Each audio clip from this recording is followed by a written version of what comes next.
Welcome back, everybody, to Catapult Your Business, where we help catapult businesses one question at a time. This question is going to relate to a lot of people. I have a really talented advisor on our team that joined today with an impactful question. It's how do you get the people in your organization to want to perform? How do you get them to take the same level of ownership as you? How do you get them to essentially become number 2 or number 3, just like you? Your ability to duplicate yourself as the owner. How do you do that and get that same level of buy-in and that same level of tenacity and drive to achieve the performance because they intrinsically want to? This was the daring question that was brought to me by Miss Amy. Amy, welcome to the call. Thank you, Casey. It's good to be here. Glad to have you. Amy is one of our extremely talented business advisors, had a killer career before coming to Cultivate in terms of running a super successful multi-million real estate flipping business. I mean, Amy, I know your background pretty well. I think you've dabbled in a lot of different types of businesses. You've seen a lot of different entrepreneurial success. So we're obviously glad to have you on the team. But more importantly, I know you're making killer impacts with all the business owners you get to advise every day. So thanks for coming on and taking a few minutes out of your week to share, some of these tips and thoughts around how to get people to want to perform on your team versus the classic, gross accountability culture that can get started where people are, they don't want to be there, right? Let me just jump right in. I really want to know, how would a business owner know that maybe they don't have this fully worked out with their people? What would be some signs or some red flags that maybe I'm experiencing this, and makes you think to go, I should probably slow down and listen to the rest of this podcast to know if I need to really increase the intrinsic motivation of my people? Absolutely. The first thing is if you have somebody who's fully capable and qualified, but they're not performing at the level that you know they're capable of. The first question is why? Yeah. And then I think the next thing is, are you dragging your staff to produce the performance results that you really need? How exhausted are you at the end of the day? Because if you're pushing them, that takes a lot of energy. And then the third thing I would say is if you have accountability structures and measures that make you not have a good time, that would be a third red flag. Because if you're not having a good time, there's a high probability your people aren't having a good time. Which is well said. And I think in all different aspects of running a business, you can sometimes feel like you're dragging your team or moving your people across. But I think if it's even just the day to day, right? Even just those simple things in the business, you feel like you're having to pull people across the line. There's probably something going on in this business where you don't have the culture that you want. And this would be a really good episode to listen all the way through, because we're going to break down some tips and best practices of how to essentially, solve that in your business and make a big shift. So let me go to you, Amy. I know you work on this a lot with your clients. I know you've had a lot of success taking, multiple companies from, 5, 10 million, all the way up to 100 million in size. What are some of those go-to best practices that you bring to your clients when you're trying to work on this specific area of leadership? Interestingly enough, recently it came to my awareness that a lot of my clients aren't aware of what motivates their team or what their team's personal goals are. And I didn't realize how much that was just part of my leadership process when I was running companies. So I was like, wait, well, what is their goals? They're like, what do you mean? Well, what motivates them? Well, the pay structure. I go, no, the pay structure gets them into the door. What motivates them after that? And they're like, well, I don't know. Yeah. Well, what matters to them? Well, I don't know. So I would say the first thing is just really knowing what matters to your team makes a profound difference. One, it shows them that you care about them. And when they know that you care, they begin to care about you personally and your goals in the business. And then two, it gives you access to how do we create KPIs or goals that are around what you want to produce, not the level that I want to produce. What is it that you want? So Casey, if you were going to work for me, I'd say, you know what, Casey, who do you want to be when you grow up? Where do you want to get to? What matters to Casey? Is it time? Is it money? Is it travel? Is it, what is it? And it's going to be different for everybody. Now, when you already have an organization already in full force, it can kind of feel weird. Like that guy's been working for me for 5 years and I have no idea. So I find that implementing one-on-one meetings and really just getting to that. And it's not what matters to you as a person. It's, hey, what are your goals this year? And then you can take that 5-year gap out of the equation. Be like, you know what? I'm really interested this year in getting to know how I help you succeed. And then for the business owner point of view, it's how do you take what matters to them and get that to a measurement or a goal that impacts your business? Or how do you create a contest that impacts the goals that you're trying to achieve? Maybe somebody wants to buy a kayak and another person wants to lose or wants to, have a $5,000 savings fund or whatever. You get their individual goals. Right. And then maybe create a team contest. Hey guys, if we hit this measure as a team, everybody's going to earn their desired goal up to this dollar amount. There's a lot of different ways that you can go ahead.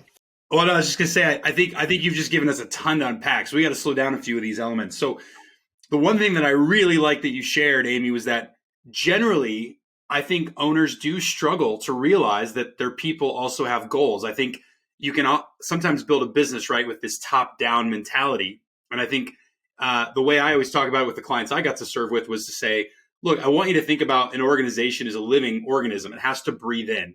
If you only breathe out, right, and you only breathe out, you're going to run out of all the air. You're going to run out of the culture. You're going to run out of all the good stuff, oxygen, that keeps you alive. If you want to keep your people alive, breathe in from time to time, and you'll be just fine. Meaning, slow down and ask these questions. I thought you laid it out really just simple. It's like, what's important to you? What are you working towards in your career?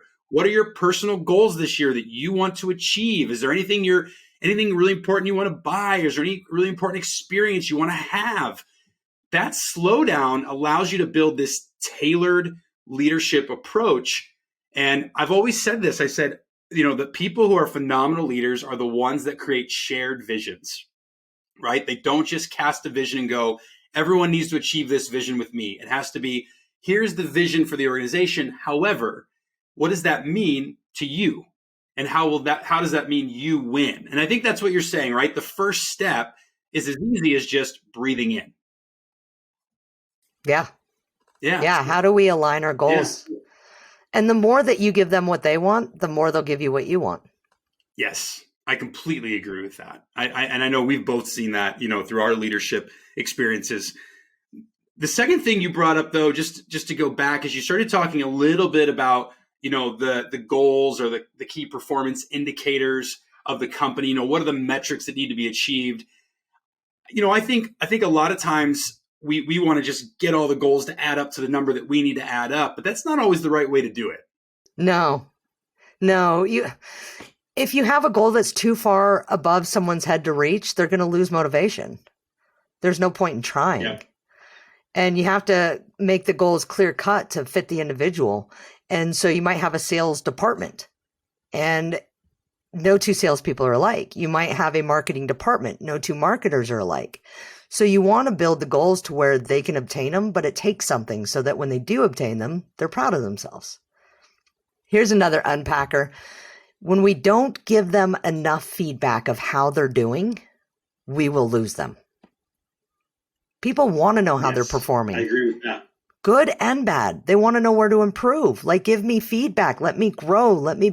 Am I doing a good, our best employees, we might go, hey, good job. But if we don't sit down with them and tell them everything they're doing right, so they know what to duplicate, we're going to lose them. Right. Totally.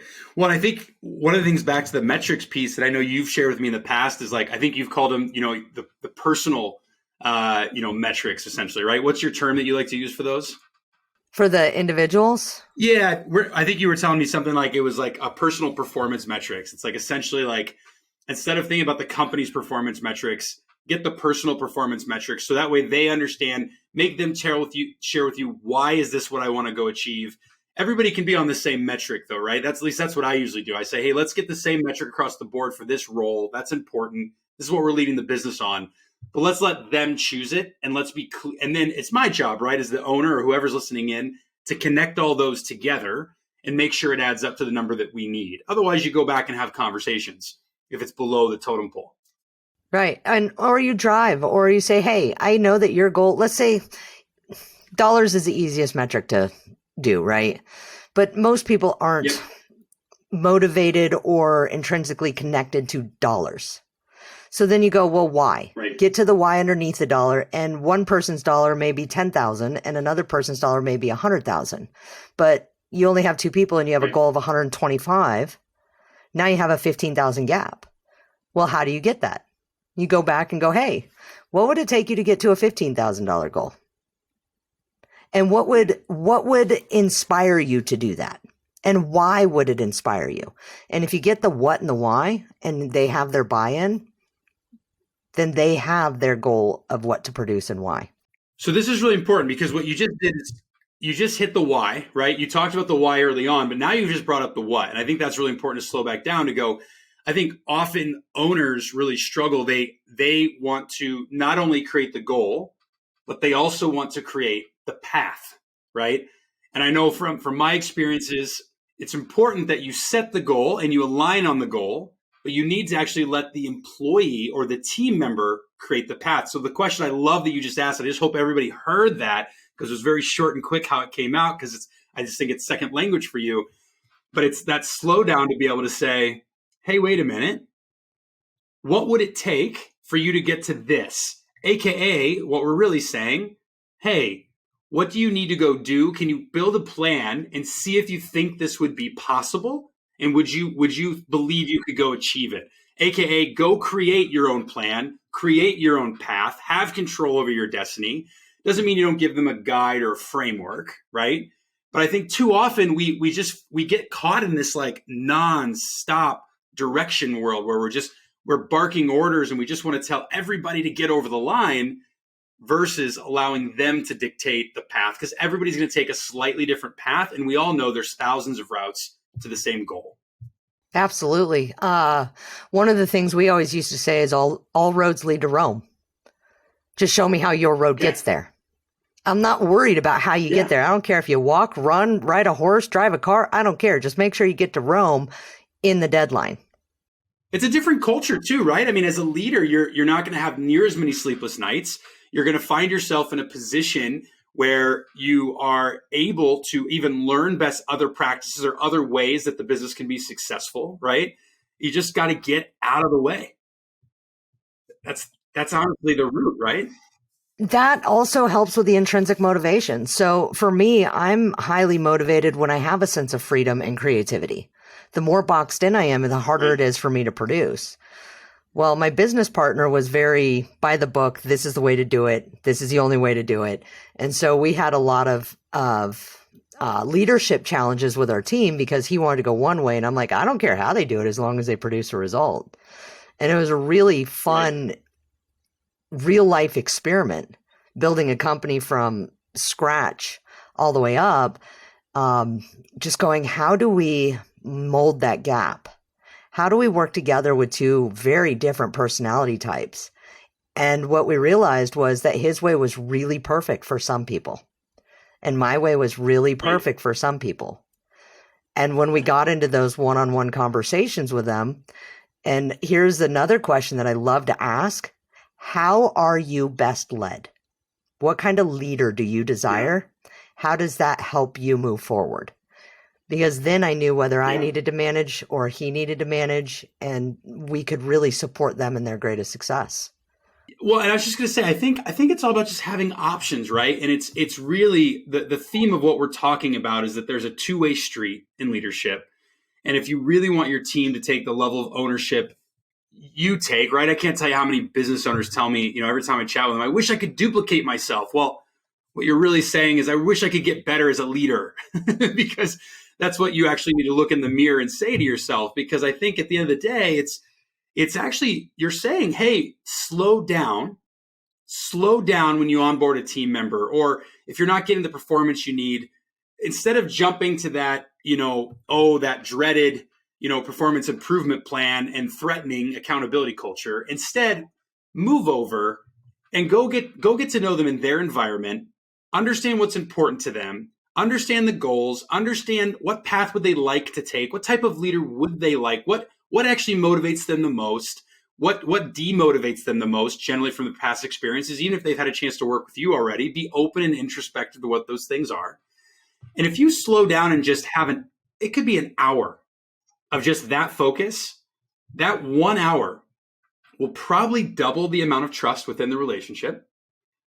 And in addition, I think what you also see a lot of times is you all of a sudden go, I actually know how to talk to this person now to ultimately connect the dots and get there. And like you said, right? Like, it's okay if you see a path that you think people should follow. It's good to have that general path in place to give it, if they're stuck or if they don't know where to go, right? We've all probably been hiking or, even like, done some like bouldering or, climbing up mountains or whatever. And when you do that, right, sometimes you don't know where your next foot should go. You're a little lost.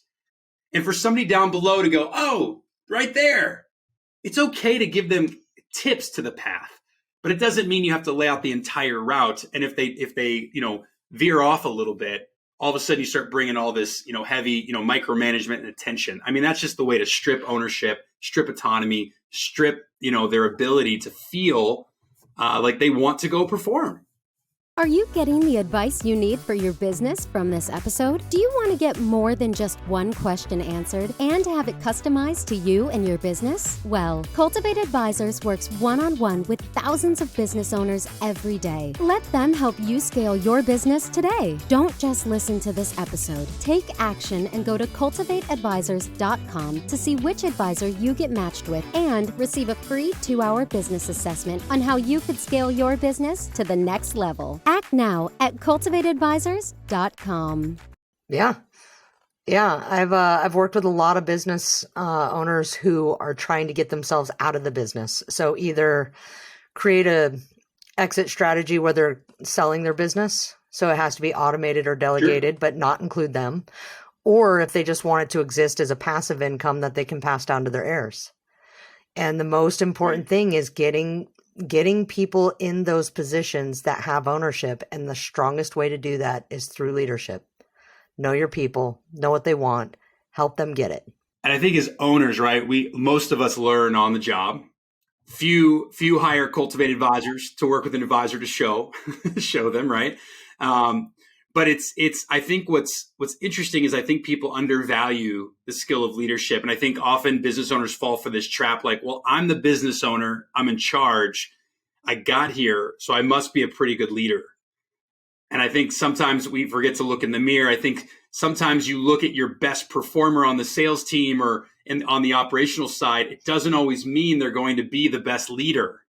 You have to slow down and still give a lot of development, right, to your leadership team if you want to create this culture. And I don't think this ever stops, right? Like these conversations we're having, Amy, this is like an ongoing dialogue that has to continue if you want this to truly breathe inside the organization. So I use the 4 T's to consider whether or not that person is in the right seat and can produce the job. Okay. And the first one is, do they have the time to fulfill the job? The time. Do they have the training to fulfill the job? Yep. Do they have the tools to fulfill the job? Those 3 are my responsibility as a leader. The last one is solely their responsibility and nothing I can do anything about. And that's TUDE, which is short for attitude. Yep. And that's their job. And that's their job. So whenever I'm looking at somebody who's not performing, that's the first 4 things I look at. Check the 4 T's: time, training, tools, TUDE.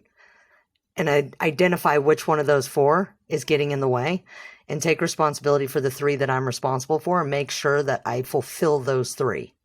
If it's the 4th one, they're either on the wrong seat, I didn't lead them effectively to make sure that they were intrinsically motivated, or they're on the wrong bus. And then I move forward from there. I love it. What a great little tool. And this is what's great about the 4T system you just rolled out is, I mean, you can just walk through these 4 and talk openly about it with your team, right? And say, these are my 3. You can check in. How do you feel about the time? How do you feel about the training? Do you think we have the right tools in place? Yes, yes, yes. Okay. Do you have the right? Okay, great. We should be successful. That should happen, right? So there's easy way. This is a great tool just to bring alignment. Thanks for sharing this. Great little advisory tip here to pull in. I want to go back. I want to go back a little bit. When we first got in, you started going in a little bit to the importance of a one-on-one. And it was almost like we were going to start to talk a little bit about when people set up the leadership systems, why should they really consider the one-on-one? Obviously, I know it can be a burden to leaders' calendars, especially owners' calendars who might be running around with their heads cut off sometimes. But just curious, like where was that coming from? What's your perspective of why is the one-on-one meeting in a leadership system so incredibly vital? I call it best practice. So every time that I've seen this implemented effectively, and I don't mean the business owner has to meet with every single employee. Some companies are so big it's not even physically possible. Right, of course. But a 30-minute one-on-one once a week with their direct supervisor. Yep. And then as a business owner, you should only be meeting with your department heads. Yep. So if you only have 3 people, then you should be meeting with all 3. Right. If you have 50 people, you should be meeting with the leaders that are in charge of that. So maybe 5 department heads. So it'd be 2.5 hours a week. In that, right, you can structure goals, alignments, figure out where they're at. You know what's going on behind the scenes. Give them an opportunity in a safe space to really deliver who they are and what they're up to, what challenges they're up to, in their personal and professional life. If there's you get so much information from those one-on-ones that you would never otherwise have access to. And it can literally shift the way that you respond to one of your star employees and have no idea they're your star employee because they're dealing with a sick child at home or something that you would never know. So every time that I've seen this implemented, and I mean everything from 5 employees up to 100 employees, it has shifted the organization, the culture, and the ability of the team to work together, and the owner's knowledge and awareness of what's really going on all the way throughout their organization. Thanks for tuning in to Catapult Your Business, where Cultivate Advisors is helping you catapult your business one question at a time. Are you running your business, or is your business running you? At Cultivate Advisors, they'll match you with an expert advisor and do a free 2-hour deep dive for your business. This will give you the clarity you need on how to get your business to the next level. Cultivate has worked with thousands of businesses. What do you have to lose? So head over to cultivateadvisors.com and sign up for your free 2-hour session. I mean, look, if you're truly going to have a shared vision, right? Shared goals, shared vision, you're clear on what they want. If you're going to have tailored KPIs that they're going after, that they want to solve, if you are then even having tailored incentive reward planners tied to those, metrics that they're achieving, you're going to have a one-on-one in place to help hold tension to that and bring it and help bring the ability to let them have the freedom of creating their path. And I find so many people, so many owners, out of fear of time, they do this group leadership thing. And I still believe in a weekly or monthly or whatever it is, huddle or, team huddle to bring everybody together to cross collaboration and bring conversations and to leverage, administrative announcements and all that. I just think what people struggle with one-on-ones, and we've talked, and I know you have too as well, Amy. We talked to a lot of business owners that don't have one-on-ones going when they first meet us, or maybe they just don't know if they're going to see the value of it. And I always just go, look, there's a big understanding, a misunderstanding, I guess, that people have if they haven't gone over to the light side of the one-on-ones. And that is this: you don't actually run the one-on-one as the leader. The team member actually runs the one-on-one. If you do this right, your team member is coming excited to meet with their department head or yourself as the owner. They're excited to come. They're preparing for that meeting. They're even listing out what topics. They're listing out what their goals are for that week. They're providing their plan for insight and feedback. And I think what happens is that owners, if you do not have that clarity or that understanding, that is probably why one-on-ones maybe in the past haven't worked out for you, if that's been your journey. I don't know. I feel like you got something you want to share with this. Yeah, it sounds scary as an owner having to set up all of those meetings. And I think you just nailed it on the head. Like, as the owner, that's not our job.